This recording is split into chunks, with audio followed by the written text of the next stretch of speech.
Friends, welcome on my vlog. यही है असली ज़िंदगी। तो कैसे हैं आप सब?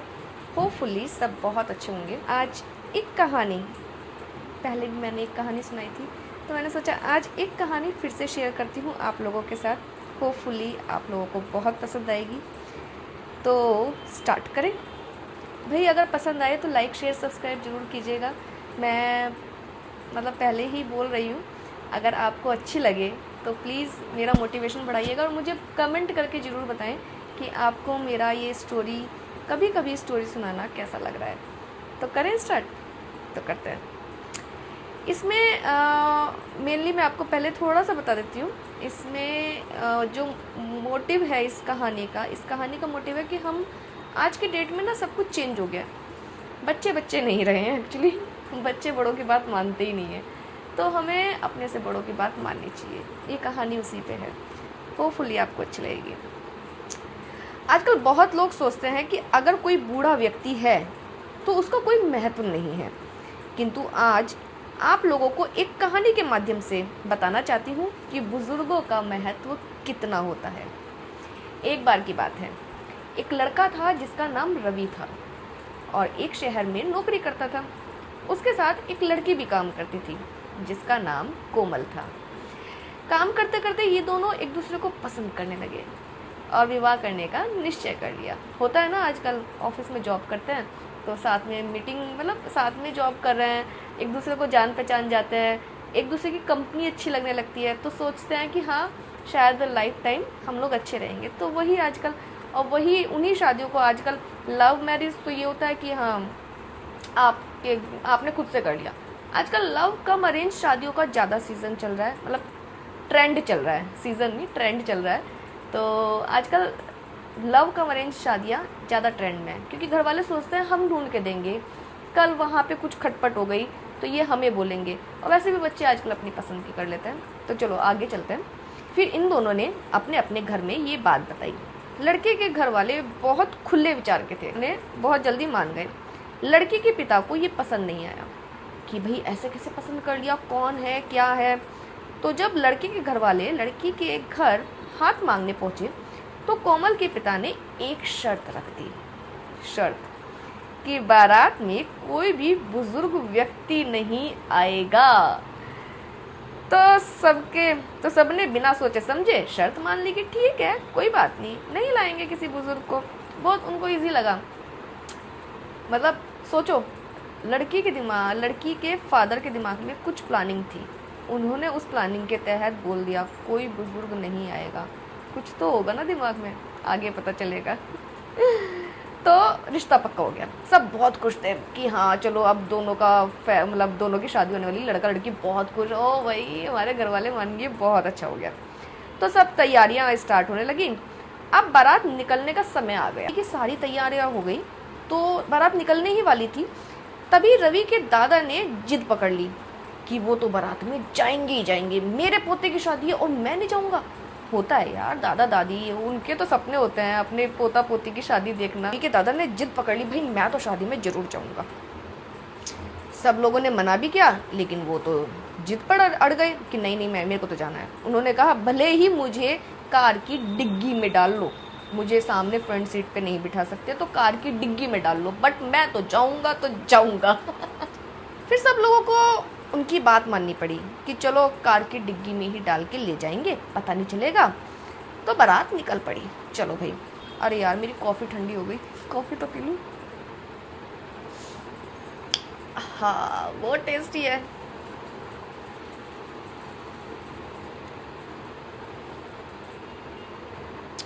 बहुत मन कर रहा था कॉफ़ी पीने का।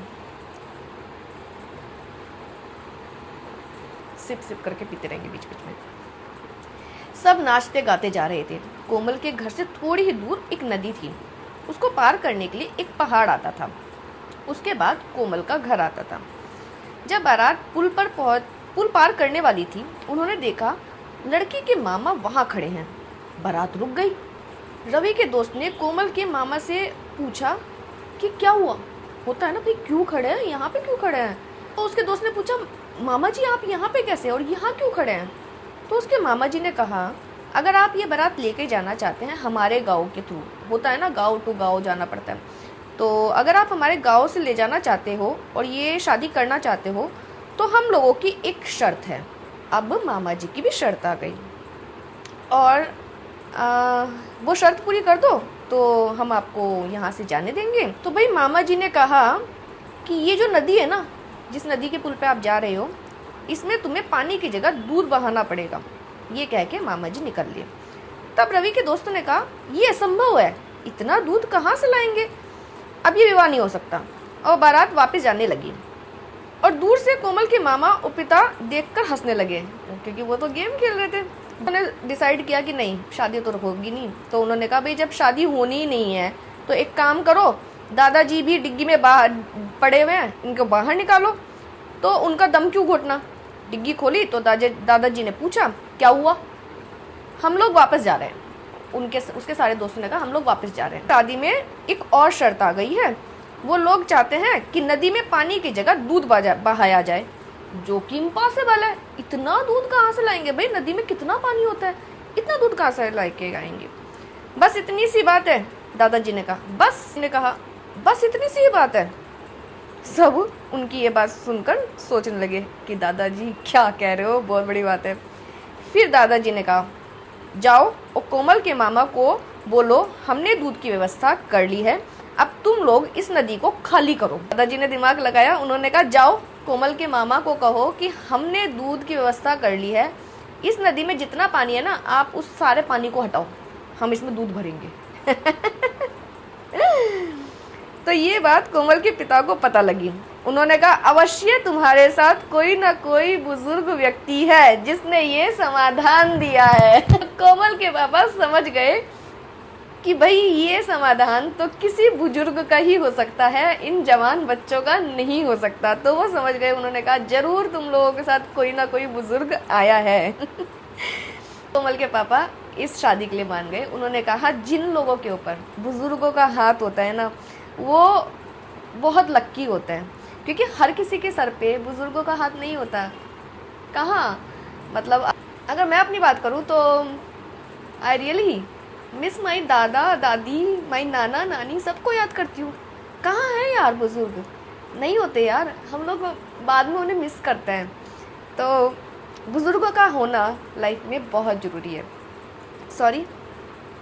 तो इसीलिए हमें अपने से बड़ों का रिस्पेक्ट करना चाहिए, उनकी वैल्यू रखनी चाहिए, क्योंकि जो आज है ना वो शायद कल ना हो, और जितने टाइम में आपको उनकी वैल्यू समझ में आएगी ना, शायद वो टाइम निकल चुका हो जब आपको उनकी कदर हो। मोरल ऑफ द स्टोरी यही है कि आप कितना भी कुछ भी बन जाओ, कलेक्टर भी बन जाओ, बड़े से बड़ा अफसर भी बन जाओ, लेकिन बुजुर्गों का ज़िंदगी में होना बहुत ज़रूरी है, क्योंकि उनका जो अनुभव होता है ना, वो आप लोगों के पास नहीं होता। वो उनका अनुभव बहुत बहुत ज़्यादा होता है, और जो राय बुजुर्गों से मिल जाएगी ना, वो आपके दिमाग में कभी आ भी नहीं पाएगी। तो इसीलिए अपने से बड़ों का रिस्पेक्ट करो, प्यार करो, उनके साथ रहो, जितना टाइम उनके साथ स्पेंड कर सकते हो उतना टाइम उनके साथ स्पेंड करो। तो यही थी मेरी कहानी जो मैं आज आपको सुनाना चाहती थी। होपफुली आपको अच्छी लगी हो। अगर अच्छी लगी है तो प्लीज़ मुझे कमेंट करके ज़रूर बताइएगा, ताकि मैं आगे और भी कहानियाँ आपके लिए ला सकूँ। तो आप लोग मुझे प्लीज़ ज़रूर कमेंट कीजिएगा अगर अच्छे लगे और आप मेरे थ्रू कहानियाँ सुनना चाहते हैं तो प्लीज़ बताइएगा। लाइक शेयर कमेंट भी कीजिएगा, हाइप भी कर दीजिएगा, और अपने दोस्तों के साथ, अपनी फैमिलीज़ के साथ आप ये स्टोरी ज़रूर शेयर कीजिएगा अगर अच्छी लगे तो मिलते हैं नेक्स्ट व्लॉग में। मैं आपके कमेंट का इंतज़ार करूँगी। See you then, bye, love you.